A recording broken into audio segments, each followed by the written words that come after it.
रेहाना और रवि की शादी के वक्त रवि के पास कुछ नहीं था। रेहाना, तुमने मुझसे शादी करके एहसान किया है। मुझसे ज्यादा तो तुम कमाती हो। अरे तो क्या हुआ, एक दिन आएगा रवि कि तुम खूब पैसा कमाओगे। मुझे तुम पर पूरा विश्वास है। रवि और रेहाना खुद को स्टैंड करने के लिए पूरी मेहनत करते। रेहाना, मैं नौकरी नहीं करना चाहता हूँ। तो कोई बात नहीं, मैं नौकरी करके घर चलाती हूँ, तुम बिजनेस सेट करने की कोशिश करो। एक दिन रेहाना, तुम जानती हो, मैंने जो विज्ञापन बनाने वाली कंपनी खोली थी ना, उसे बड़ी ब्रांड का ऑफर आया है। अब हम लोगों के दिन ब्यारे न्यारे हो गए हैं। मैं जानती थी रवि कि एक दिन तुम सेटल हो जाओगे। रवि का काम अच्छा चल जाता है। एक दिन वो रेहाना से कहता है, रेहाना, अब हम लोगों का बच्चा भी हो गया है। बहुत छोटा है वो। उसका ख्याल कैसे रखेंगे हम? कैसे क्या, मैं गांव से माँ को लेकर आ जाती हूँ। नौकरी से हाफ डे ले लिया करूंगी। अभी तो वो छोटा है, स्कूल जाने तक मैं मैनेज कर लूंगी। देखो रेहाना, मैं अब अच्छा कमा रहा हूँ। तुमको नौकरी करके परेशान होने की कोई जरूरत नहीं है। अरे कैसी बात कर रहे हैं, मैं अपनी लगी लगाई नौकरी कैसे छोड़ दूं? और मैंने तो सुना है हम लोगों को कुछ ही महीनों में सरकारी नौकरी मिल जाएगी।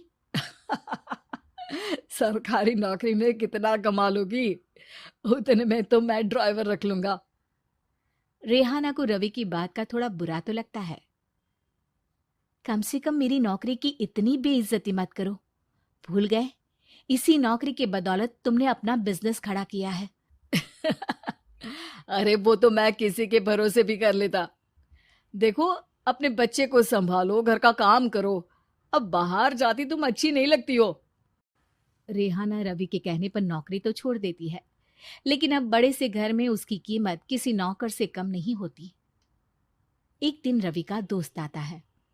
भाभी, हम लोग तो आपको तब से जानते हैं जब से आप लोग शादी होकर इस शहर में आए थे। आपकी बदौलत ही सारा बिजनेस खड़ा हुआ है। ये किस्मत तो आप ही की है भाभी। हाँ हाँ भाई, हमारी मेहनत तो कुछ है ही नहीं। अरे होगी, लेकिन भाभी की किस्मत के आगे कुछ नहीं। दोस्त वहां से चला जाता है, लेकिन रवि का गुस्सा सातवें आसमान में होता है। देखा कैसे बोल रहा था? अरे बिल्कुल अच्छा आदमी नहीं है ये। कैसी बात कर रहे हैं आप? प्रशांत भैया तो बहुत अच्छे इंसान है रवि। कैसे उन्होंने हमारे मुश्किल वक्त में हमारा साथ दिया था। अरे था पैसा तो साथ दिया, नहीं तो कौन पूछता है? रवि का व्यवहार पैसा आते ही अलग हो गया। वो बंदे को बंदा नहीं समझता। घमंड से घिरे रवि ने तो एक दिन हद ही कर दी। रेहाना, मैं अब तुम्हारे साथ नहीं रह सकता हूँ। क्या क्या बकवास कर रहे हो रवि? क्या कहना चाहते हो? और क्यों नहीं रह सकते तुम मेरे साथ? देखो, मुझे कोई और पसंद है, और उसने साथ रहने पर बस यही शर्त रखी है कि मुझे तुम्हें तलाक देना होगा।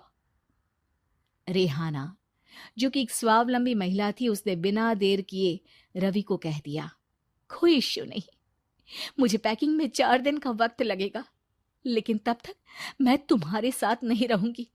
4 दिन के लिए तुम कहीं और शिफ्ट हो जाओ, मैं घर से निकलूंगी तो बता दूंगी। रवि घर छोड़कर चला जाता है। रेहाना को दुख होता है, वो रोती है, लेकिन व्यवहार से स्ट्रांग रेहाना को पति के वापस आने का और उसे सबक सिखाने का पूरा भरोसा था। फिर एक दिन, अरे शुशिका, कब शादी करोगे तुम मुझसे?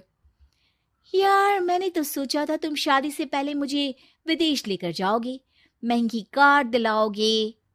अरे सब दिला दूंगा, लेकिन पहले मुझसे शादी तो कर लो। हाँ हाँ, क्यों नहीं। मैं कुछ दिनों के लिए अपने मम्मी पापा के पास जा रही हूँ और लोगों से अपनी शादी की बात करूंगी। अरे शुशिका, कैसे रहूंगा मैं तुम्हारे बिना? अब तो शादी ही होने वाली है हम लोगों की। शुशिका रवि को छोड़कर चली जाती है। रवि घर आता है, जहां रेहाना को ना पाकर उसे सब अजीब लगता है। घर तो रेहाना के बिना कुछ नहीं है। बच्चे की याद भी आ रही है। चलो एक वीडियो कॉल कर लेता हूँ। रवि रेहाना को वीडियो कॉल करता है, लेकिन रेहाना फोन नहीं उठाती। रात को सोते वक्त मन कर रहा है मुन्ने को गले लगा लूं। चलो कोई ना, शुशिका से शादी के बाद मेरे और भी बच्चे होंगे। अगले दिन रवि ऑफिस जाता है, जहां टीना खड़ी होती है। सर, आपने अपने नए ऐड के लिए मॉडल की रिक्वायरमेंट डाली थी ना, मैं उसी के लिए आई हूँ। रवि टीना को देखकर खुश हो जाता है। अब शादी हो गई है तुम्हारी? नहीं सर, बस अच्छा सा हैंडसम और अमीर लड़का देख रहे हैं मेरे मम्मी पापा। रवि के दिमाग से तो टीना को देखकर शुशिका का ख्याल भी खत्म हो जाता है। अरे यार, ये लड़की मिल जाए कितनी सुंदर है। शुशिका तो इसके आगे कुछ नहीं है। अब क्या तुम्हें ऐसा नहीं लगता कि मुझसे मिलकर तुम्हारी ये खोज खत्म हो गई है? आप तो 2 बच्चों की पापा लग रहे हैं।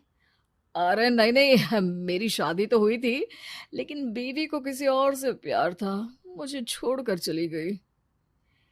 खैर, टीना की दोस्ती रवि से हो जाती है, लेकिन 1 महीने बाद शुशिका रवि के पास वापस आती है। मेरे मम्मी पापा तुमसे मिलना चाहते हैं, लेकिन उन लोगों को ये मत बताना कि तुम पहले से शादीशुदा हो, और हाँ, शादी से पहले अपनी सारी प्रॉपर्टी तुमको मेरे नाम करनी होगी।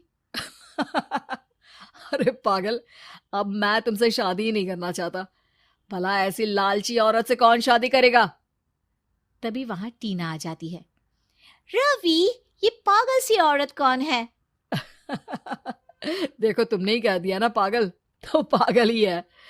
पता नहीं कौन है, कह रही है शादी कर लो, लेकिन शादी से पहले अपनी सारी प्रॉपर्टी मेरे नाम कर दो। बोल तो सही रही है। वैसे तुम जानती हो, मेरी एक सहेली है, उसके पति ने उसे पैसा आते ही छोड़ दिया, जबकि उसको खड़ा करने वाली ही मेरी सहेली थी। और मुझे भी भरोसा नहीं है। अगर मैं भी तुमसे शादी करूंगी तो तभी जब तुम मेरे नाम अपनी सारी प्रॉपर्टी कर दोगे। अरे हाँ हाँ, क्यों नहीं, बिल्कुल कर दूंगा। रवि और टीना की शादी की तारीख तय हो जाती है। वो अपनी सारी प्रॉपर्टी के कागज लेकर शादी वाली जगह पर पहुंचता है, लेकिन वहां टीना आती नहीं। रवि टीना को मैसेज करता है। कहाँ हो?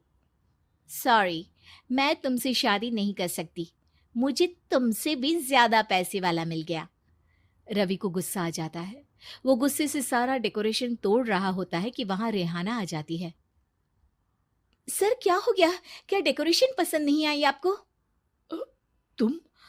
तुम यहाँ क्या कर रही हो? मैं यहाँ की डेकोरेटर हूँ। क्या आपको पसंद नहीं आई यहाँ की सजावट? रवि दौड़कर रेहाना के गले लग जाता है। मुझे माफ कर दो रेहाना। रवि रेहाना के गले लग जाता है और रेहाना टीना को थैंक्स का मैसेज करती है।